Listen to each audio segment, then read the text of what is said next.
Kaixo, gu Carlos, Asier eta Unai gara eta gaur irakatsiko dizuegu gure proiektua. Etxebizitza eroso eta seguruak. Ahora seguimos con la parte de domótica. Primero vamos a usar los 4 pulsadores que tienen una pastilla que hace que el bus lo pueda encender y apagar. Vamos a usar el A, que el A en este caso es la persiana para subir y para bajarla. Y con el B se podría encender la luz. Pasa por el actuador de 4 canales que hace que pues, se encienda la luz en este caso. Luego también tenemos el sensor de regulador de iluminación que hace que, bueno, aquí podéis ver que regule la iluminación. Aquí está el sensor de la iluminación, bueno, el regulador de la iluminación. Y aquí también pues podéis ver que se enciende o apaga con el sensor binario, pero en modo actuador. Para el regulador de iluminación hemos usado el sensor y aquí pues el actuador. Ahora vamos con la parte de la configuración. Aquí podemos ver nuestra vivienda con la configuración hecha. Primero vamos a ir con la escena. Aquí en la escena se ve que es el modo noche.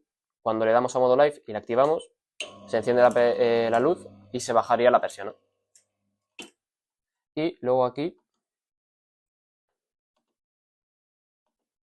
podríamos ver el temporizador que hemos hecho, que a esta hora se podría bajar la persiana, bueno, subir la persiana, a esta hora se encendería la luz y a esta hora se bajaría la persiana. Son temporizadores. Y aquí hemos hecho un simulador de presencia, que son muchas horas, diferentes días de la semana y diferentes elementos para que no nos roben y vea que hay gente pues en casa. Aquí hay pues muchas horas. Para la parte de sonorización, lo que hemos hecho ha sido conectar los cables de sonorización de la alimentación al actuador de 4 canales y con el canal C pues podríamos encender o apagar. Esan dueran bezala nire konpainero Unai, hemen daukagu instalazioa. Segitzen du linea switcherra zentralitara. Hemen aldugu ikusi nola konektatuta daude linea neutro eta fase. Gero, hemen daukagu zentralita. Joaten dira lau pinak. 2, 4, 15, 16.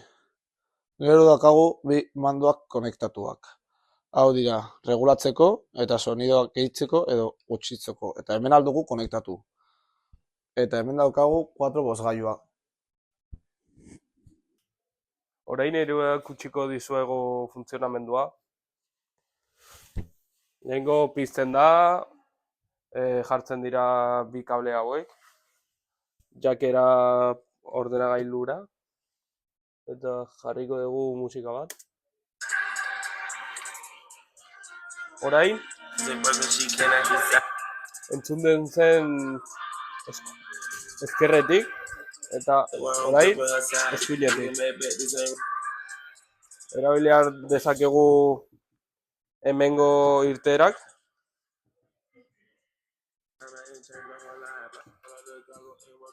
Berdinak dira, eta hori berdina, erabili aldez da. Jarritago kableatua hemendik, lehenengo PCP 1222-tik PC 3110 biak berdinak. Orain erakutsiko dizuegu gure elikatze iturria. Lehenengo 220 voltio alterna sartzen dira transformadoreari eta 9 voltio alterna ateratzen da. Gero, fusible bat daukagu, sakagailua pizteko edo itzaltzeko. Puente diodoa alterna kontinua bihurtzeko, kondentsadore hau ondulazioa regulatzeko, eta hau bere korriente kontinua daukagu ondak regulatzeko eta kontinua bihurtzeko. Bi kondentsadore hauek daude babesteko, erresistentzia dago ez babesten ere bai, eta ateratzen da 5 voltio. Erakutsiko dizuegu Orain polimetroarekin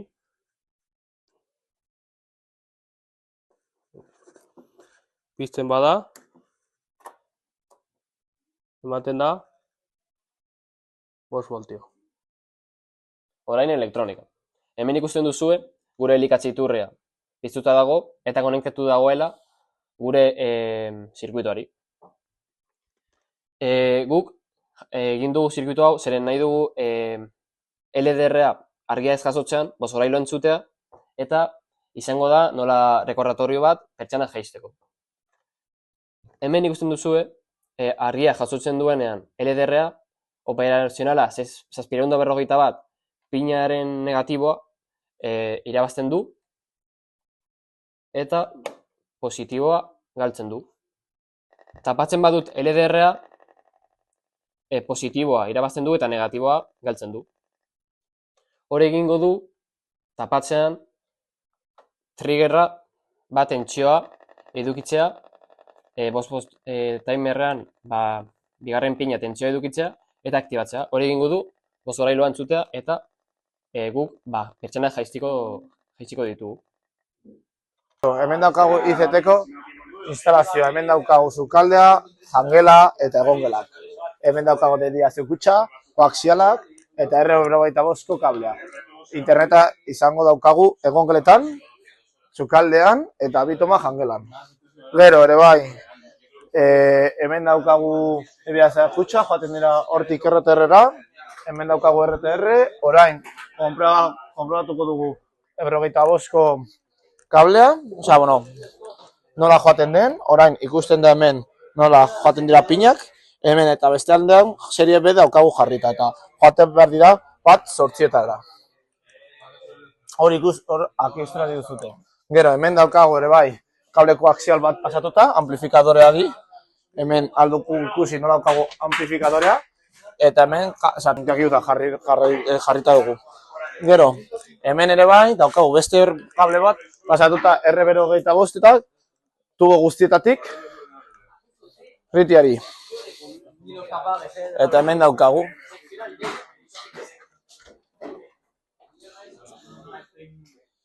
Eta hemen daukagu ere bai,